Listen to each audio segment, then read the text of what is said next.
Parents made me their financial lifeline, then cut me out of their will for lazy brother. Now they're showing up at my apartment demanding cash.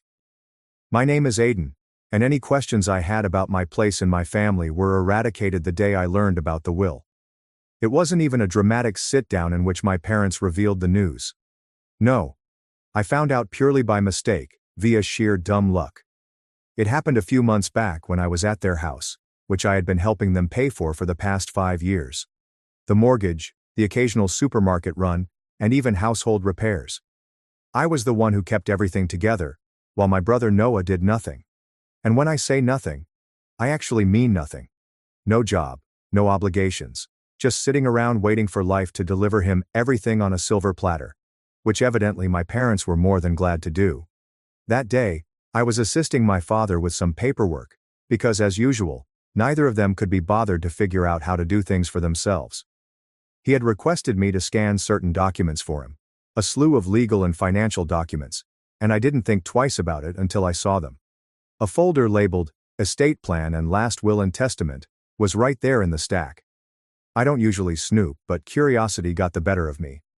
After all, I had been the one to ensure they had a roof over their heads. It wasn't out of the ordinary to ponder how things were set up for the future. So I opened it. And that's when I noticed the words that made my stomach plummet. Everything, and I mean everything, was going to Eric. The house, their savings, and their property. There was no mention of me except from some generic remarks about how much they loved both of their sons. Yes, sure, equally. That is why they ensured that their golden child would inherit everything, while the son who kept them afloat received only a footnote. I felt foolish. Here I was, bending over backward for them, making sure their bills were paid on time, ensuring they never had to worry about food, while they sat back and prepared for a future in which I received nothing. And Noah? He wasn't simply lazy. He was entitled. He never raised a finger to assist them, never donated $1, yet he had somehow persuaded them that he deserved everything. Maybe because he was the younger son, because they constantly babied him, or because he knew how to manipulate them. Whatever the reason, they'd made their decision. I sat there staring at the page, shivering with wrath and betrayal. How long did they plan this? Had they always planned for me to be their free financial safety net, offering nothing in return? Have they ever appreciated what I accomplished for them? I had no idea how long I'd been sitting there, but my father eventually realized that I wasn't scanning anything. "Hey Aiden, what is taking so long?" he inquired, stepping back into the room. I didn't even bother hiding the will. I raised it up and looked him in the eyes. "Is this how it is?" I responded, my voice strangely calm. "Everything to Noah, after all I've done for you?" My father's face turned pale for a moment, then he sighed like if I were a small child throwing a tantrum. "Aiden, it's not what you think." "Really?" I snapped. "Because it appears very clear to me. I've been paying your mortgage, assisting with groceries, and cleaning up the house while Noah has done nothing, yet you still believe he's the only one who cares." Dad was embarrassed, but instead of explaining himself, he simply said, "It's complicated." That was it. No apologies. There is no attempt to rationalize it beyond those two worthless words. Just a poor apology and an eager expression, as if he was waiting for me to drop it and return to being their personal ATM. I should have gone out right then, but I wanted to hear from each of them. So I called out for my mother. When she came in and saw the will in my hands, she didn't respond well. She had the decency to appear guilty. But what she said made my fury boil. "Aiden, honey, you don't need the inheritance," she whispered softly, as if she were doing me a favor. "You do a good job. You have a strong sense of self. Noah, well, he struggles. We just want to make sure he is taken care of." That was the moment something inside of me shattered. They were not even in denial. They understood exactly what they were doing, and they believed it was entirely right. They had spent years tolerating Noah's sloth, and now they planned to reward it by giving him everything, while I was treated as an afterthought. I took a long breath, tightened my jaw, and placed the will on the table. "Got it," I said, my voice strangely calm. "Glad to know where we stand." Then I turned and marched out of the house, disregarding their protests and slamming the door behind me. They had made a decision. Now it was time for me to make mine. I did not return to their place after that. I did not call. I did not check in. For the first time in years, I let them deal with their own dang problems. If they needed to mend something, they could figure it out. If they wanted groceries, they could make their own way to the store. Most significantly, if the mortgage bill arrived, I would no longer be responsible for paying it. The hush lasted almost 2 weeks. At first, I guess they thought I was simply pouting and would crawl back like usual. Apologize for questioning their decision. But as the days passed with no news from me, and more significantly, no financial assistance, you could almost sense the change in their mood.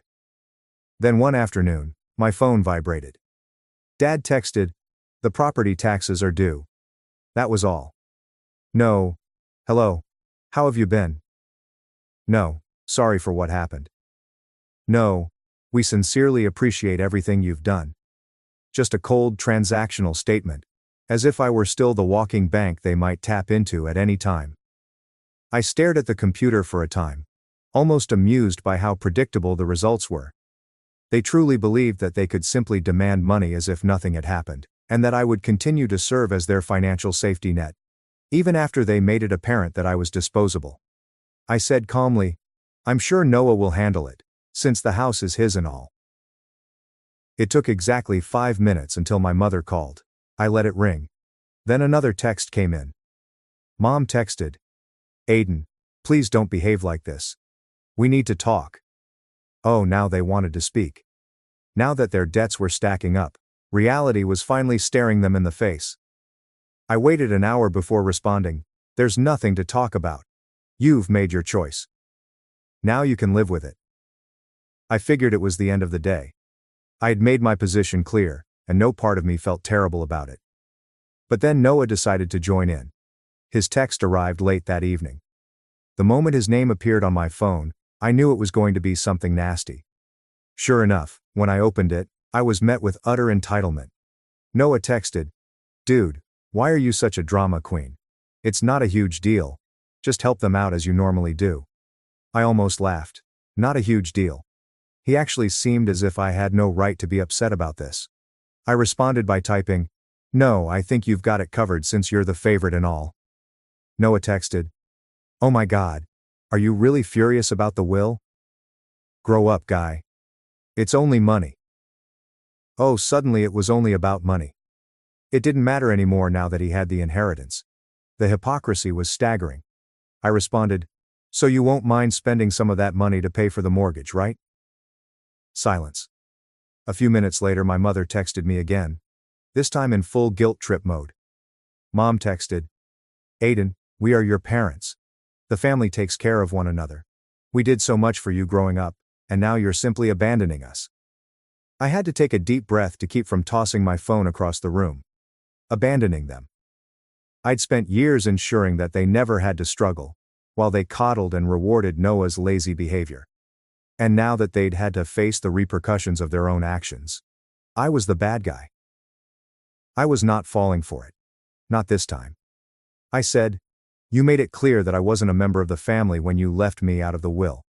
Noah can now care for you." I can imagine my mother gasping loudly. She had a knack for playing the victim, even when she was in the wrong. A few minutes later, my father sent another text, and this one made me furious. Dad texted, "We aren't asking for much. Just enough to pay the mortgage for a few more months while we work things out. Do not be selfish." Selfish. The word caused my blood to boil. I'd been bailing them out for years, devoting my own money, time and energy to make their lives easier. I had done all a good son should do. So how did they repay me? I made sure I received nothing in exchange. And now that I finally stood up for myself, I'm the one being selfish?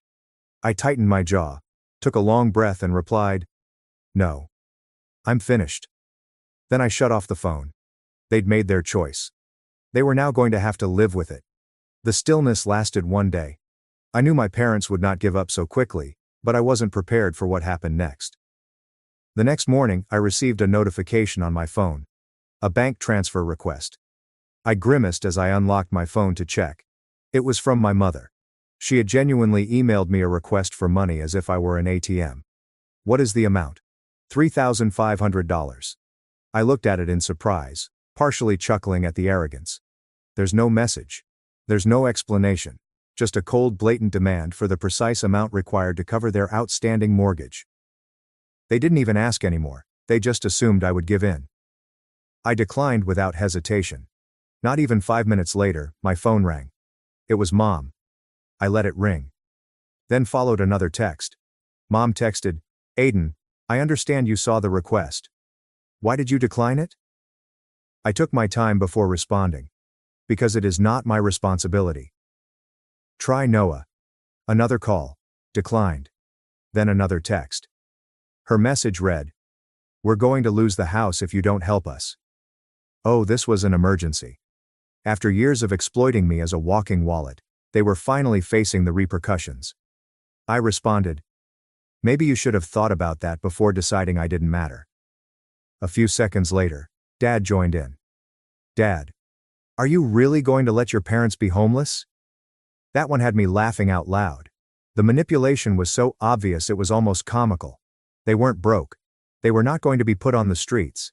They simply didn't want to go into their personal savings because they were accustomed to me covering everything. I disregarded them for the remainder of the day. That night, I received an SMS from Noah. "Dude, just send the money already. You're exaggerating the severity of the situation." I clenched my jaw. This entitled little punk thought he could lecture me. I responded, "You mean the same money you're inheriting? Why aren't you sending it?" His response came quickly. Noah responded with a message.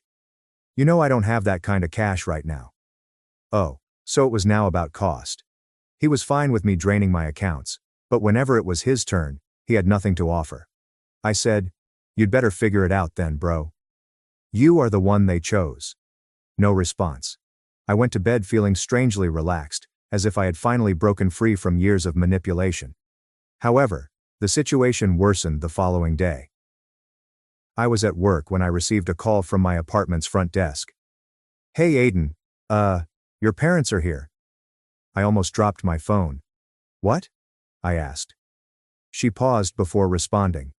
"They're saying it's an emergency and that you won't answer their calls." Oh my God. They showed up in my flat simply because I stopped paying their bills. I took a deep breath and pinched the bridge of my nose. "Please do not give them up. I am not expecting them." There was an awkward moment. They're being kind of pushy." I clenched my jaw. "I do not care. They can leave." I hung up and instantly received a text from Mom. "We're downstairs. Open the door. No question, there's no explanation, just another demand." I didn't respond. Mom sent another text. "Aiden, we're not leaving until you talk to us." I breathed sharply and stood up from my desk. They were not about to back down. Fine. I was about to teach them a lesson they would never forget. I snatched my keys and stormed downstairs, my blood seething. I wasn't terrified. I was outraged. The audacity of these guys to show up at my house uninvited and demand money as if I were their personal ATM. Not even a phone call beforehand. Not even a half-hearted apologies. Just a straight-up ambush. They imagined they could corner me into submission like I was a naive child. I pulled open the door and there they were. Mother, father, and of course Noah. Everyone stood in a tight compact formation, as if they were preparing to stage a family intervention. Mom had her arms crossed, her typical disappointed mother expression locked and loaded. Dad stood rigid, hands in his pockets, his face a mix of frustration and entitlement. He couldn't believe I was making him do this in person. And Noah, the little leech, had the gall to appear bored, as if the whole thing was only somewhat inconvenient for him. As if he was not the cause of any of this. When Mom saw me, she went into full theatrical. "Aiden, finally. We need to talk." I leaned against the doorframe, arms crossed. "No, you need to leave." She blinked, as if she was unable to absorb what I had just said. "Excuse me." "You heard me." My voice was calm, controlled, and firm. "You can't just show up at my residence and demand money. That is insane." Dad gave a quick scoff. "Are you really going to let us lose the house over a minor disagreement?" I gave out a frigid laugh. "A petty grudge? Oh, you mean the one in which you determined I was good enough to pay your bills but not worthy of inclusion in your will? Is that a grudge? Mom gasped and clutched her chest as if I had just hit her. Aiden, that is not fair. We merely did what we believed was best for the family. I tilted my head. Best for the family? You mean the best for Noah? Simply say it. Silence. A prolonged heavy silence. Noah, who had been unusually silent until now, finally spoke up. Look, man, I don't want to get involved in this. I did not ask for anything. I turned to him, finally letting go. No, you simply sit back and accept all that is given to you. You are 28 years old, Noah. Get a damn job. His face grew crimson. What the hell, dude? I stepped closer. You've heard me. Do you want to inherit the house? Begin acting like a homeowner. Do you want to be the golden child? Begin paying their damn bills. I'm done being your personal banker. Noah averted his gaze, his attention drawn to the sidewalk. Mom took a deep breath and refocused her guilt trip. Aiden, he's your brother. I nodded. Yep, and I've been there for him longer than you have. Dad's face clouded. You're being selfish. I laughed. A genuine laugh. Oh, that's rich coming from you. I gestured between them. You two agreed that Noah deserved everything, while I deserved nothing. And now when it's time to pay the price for your decision, you're attempting to coerce me into repairing it for you. Not happening. Mom's voice became sharper. We thought you'd be mature about this. I raised an eyebrow. Mature? You mean I should simply accept that I was betrayed and continue to pay your bills? Because let's be honest, that's what you wanted. Dad stepped nearer, attempting to loom over me as he had when I was a child. We reared you, Aiden. We provided you with food, clothing, and everything else you needed. The least you could do is aid us right now. I looked him dead in the eyes. I already have. For years. You repaid me by cutting me out. Mom's lips twitched. We thought you'd understand. I exhaled and shook my head. Oh, I understand completely. I understand that I was never your family, but rather a paycheck. Once again, there is silence. An oppressive and unmistakable silence. I turned to see Noah, who was still trying to be invisible. And you? What is your excuse? You had plenty of time to mature, organize your life and contribute. But you didn't, since you were confident they'd look after you. And when they're gone, you just expect me to step in, right? Noah eventually snapped. What would you like me to say, man? I did not ask for this. I nodded slowly. Right. You did not ask. You just benefited. His mouth opened and then closed. Nothing. He had nothing. Mom tried one final guilt trip. Aiden, we are family. Family takes care of one another. I stared at her for a long time before responding. Exactly. So why didn't you care for me? She froze. No words. No comeback. Nothing. I exhaled slowly, feeling lighter than I had in years. We're done here. I turned and walked back inside, shutting the door behind me. My phone buzzed before I even got back to my couch. Dad sent a new text. Wow. After everything we've done for you, are you really going to leave us? I smirked and typed back. Number, you abandoned me. I'm just now accepting it.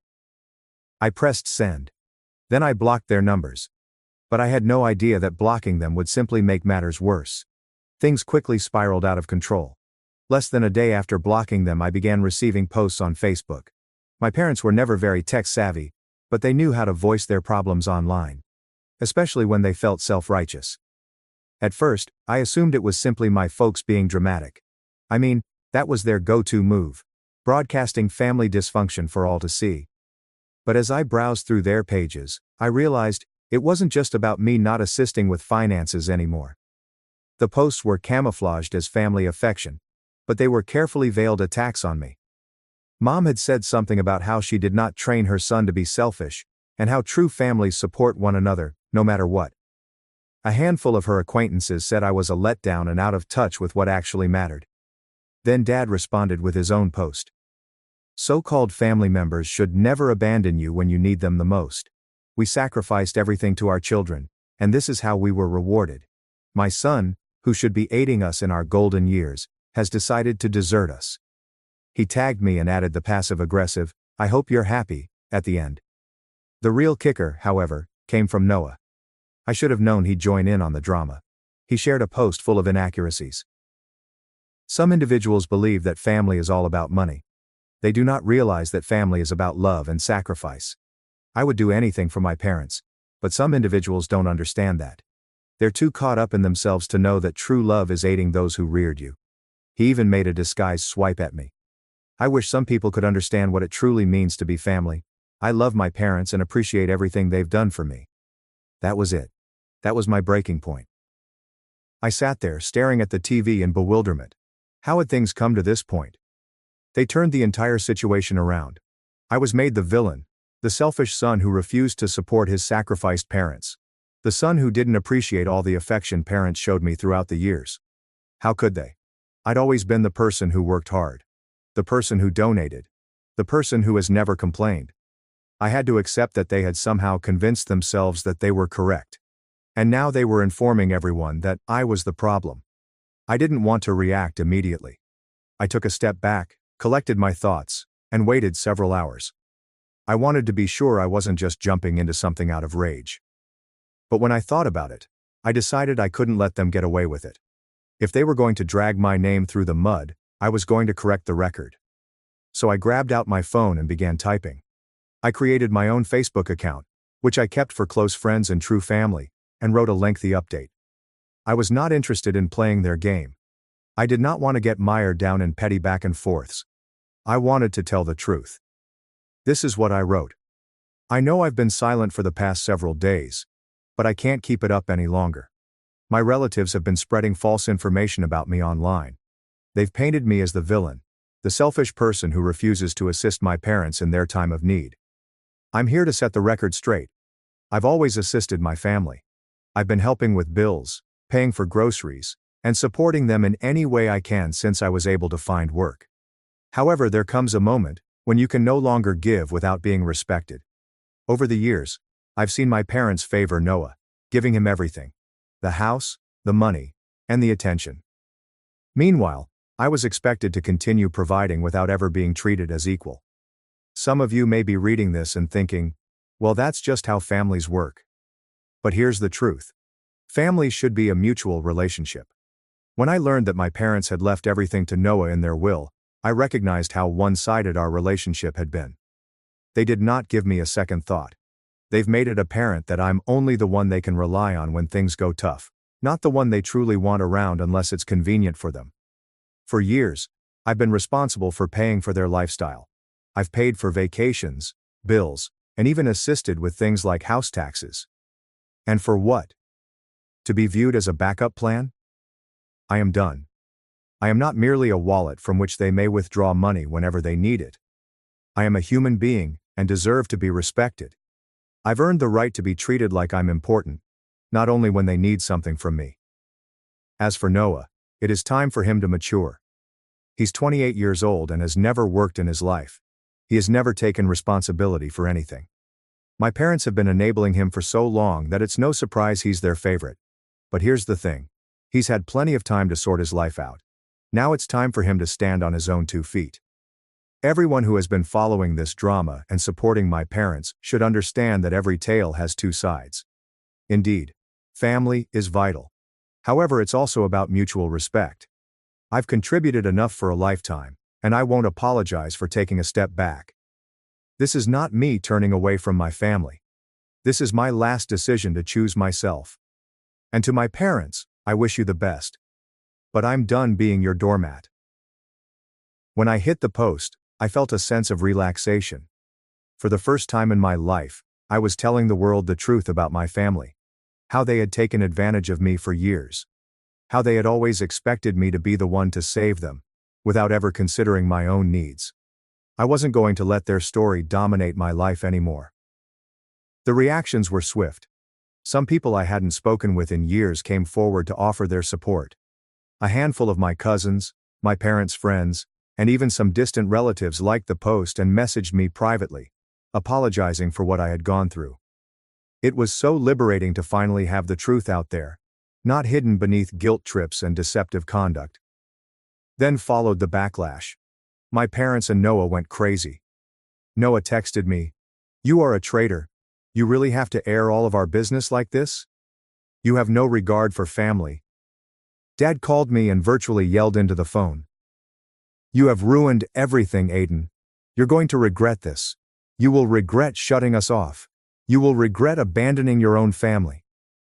But I did not regret it. Not for 1 second. I blocked them all. I was finished. For the first time in my life, I was free. Free of the toxic grasp they held on me for so long. As the days passed, I felt a weight lift off my shoulders. I had had enough of being treated as less than. I was tired of always having to solve everyone else's problems. And suddenly, I had the freedom to live my life on my own terms. So no, I don't feel horrible about cutting them off. I deserved better. I still do. And from now on, I intend to surround myself with people who value me for who I am, not what I can give them. It is time for me to move forward. For good. And I will. Please share your ideas in the comments below. Thanks for watching and diving into this wild family drama with me. If you love Reddit family drama, don't forget to subscribe and turn on notifications so you never miss the next one.